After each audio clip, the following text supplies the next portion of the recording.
People ask intuitively at a time like early June of a presidential election year, how's the election going? How's the election going to impact markets? Now, first, let me say, before I worry about this particular election at all, that the history of presidential election years is pretty good. The history of presidential election years is positive. 83% of all U.S. S&P 500 history since the beginning of accurate daily pricing in 1925, with 11+% average annual return. Moreover, in a presidential election year that was preceded by a presidential second year that was negative, like 2022 was, they've been positive every single time since the bottom of the Great Depression in 1932, with positive years being up about 17%. So you'd expect it to be pretty good. Fact of the matter is, back halves of president's term tend to be stronger than front half. That doesn't mean that'll happen this time. We've got a pretty good start to the year. Presidential election years historically have tended to start off, and I'm going to go into some nuance here, they've started off stronger when we've had a Democratic incumbent president than when we've had a Republican incumbent president. Why? Well, said simply, most investors, not all, tend to believe that Democrats tend to be more pro-big government, pro-regulatory, pro-higher taxes. That Republicans tend to be more anti-regulatory, more pro-free market, and more anti-higher taxes. Once you take those two, if the Democrat's the incumbent, you've got the possibility that that Democrat loses, and therefore you switch to what people think will be a more benign environment for business, capitalism, free markets, etc., and they get more excited about it early on. When the Republicans the incumbent, it go the other way, and the Europe historically has started off slower. The fact of the matter is, all these little timing things are about expectations versus subsequent reality, and let me show you that in a different way, going off on a tangent. For those same reasons that I cited about how people tend to think about Republicans and Democrats, when we elect a Republican in the election year, it also tends to make for a stronger back half of the year for those same reasons. But then you get what I call the perverse inverse, which is the president's only a president. We're not electing a king. The president still has to put up with that annoying Congress. And then there's all those federal courts, those courts, they can strike down what Congress does. They can strike down what a president wants to do. And the president doesn't really have all the power that some people that want or like that president hope he would have, or that the people that dislike him fear he will have. So when he becomes the president in his inaugural year, he can almost always get less done than those who love him hope and those who dislike him fear. And so when we've elected a Republican, the inaugural year has usually, not always, been disappointing. Way more often than not. When we've elected a Democrat, the inaugural year has been more positive. If you go back with Democrat inaugural year since World War II, there's only been one negative inaugural year, which was in 1977 in Jimmy Carter's first year, and the S&P 500 was down 7.9%. The fact of the matter is, all the rest are double-digit positive. Why? Because the depressing part was when they got elected in the election year, not the inaugural year. And the flip of that is that most Republican inaugural years have been low to negative. So none of this has to do with the long-term returns or whether Republicans or Democrats are better for the stock market in the long term. It's got to do with the timing of expectations versus subsequent realities. On this election, let me just say, this election has, and I say this over and over and over again, and you know this to be true, we know these two men better than we've known any two major party nominees running against each other since the 19th century, just bar none.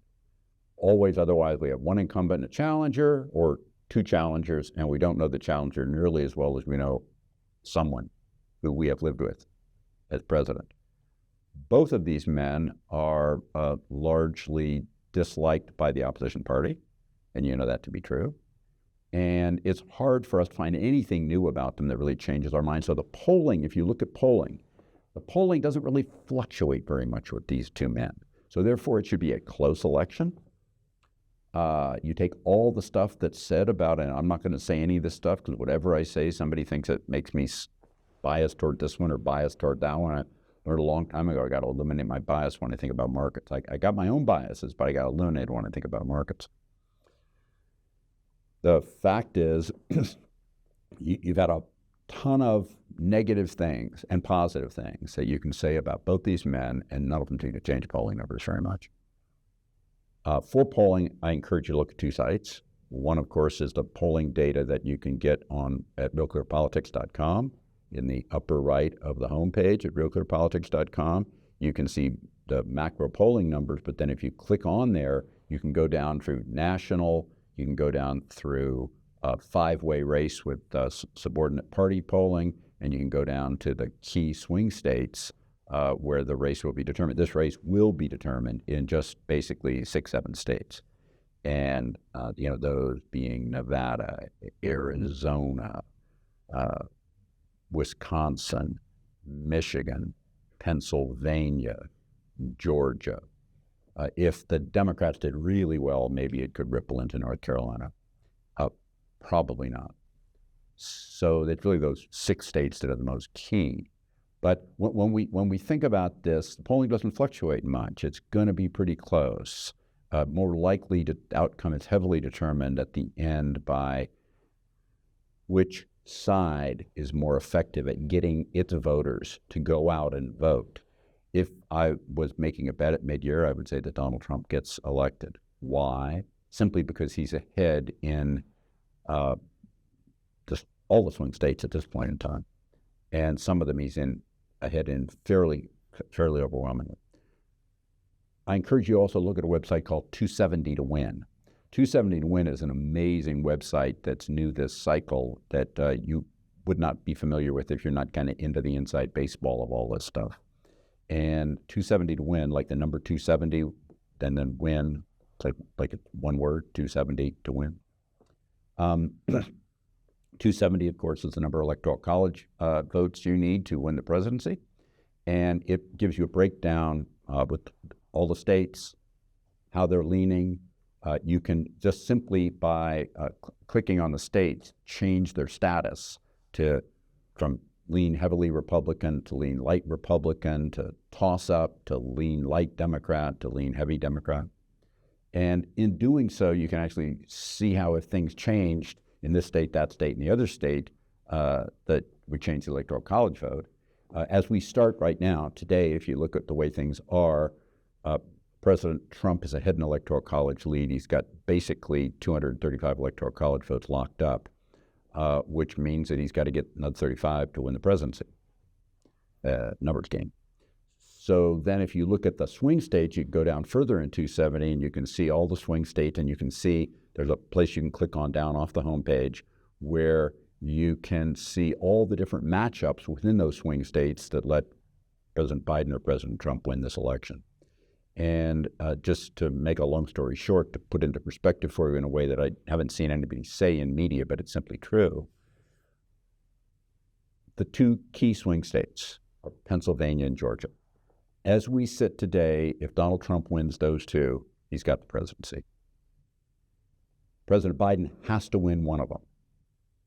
President Trump is further ahead in Georgia than he is in Pennsylvania, so that makes Pennsylvania the logical place for the Biden campaign to focus most heavily. He's got to win one of those two, or it's really nearly impossible for him to win the presidency. Pretty much is impossible for him to win the presidency.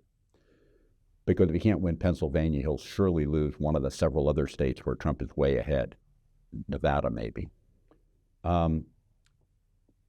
If President Biden could put together Pennsylvania and Michigan, Michigan being the state where currently President Trump is weakest, then President Biden's got a real shot. But you can play with these makeups at that site, and you can actually see what has to happen for the presidency to end up going to President Trump, President Biden. So I encourage you to do that if you're interested in the topic. It's a very close race. It leans toward President Trump right now.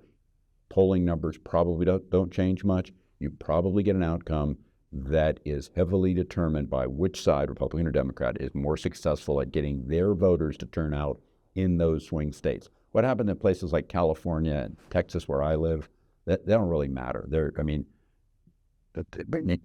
don't care who the Democrat would be. Some people talk about the notion maybe President Biden will step down and let somebody else run in his place because he's weak, et cetera. I don't think that's very likely at all for a whole series of reasons. But even if it happened, the outcome in a place like California would be the same. The Democrat would win by 20 to 30%.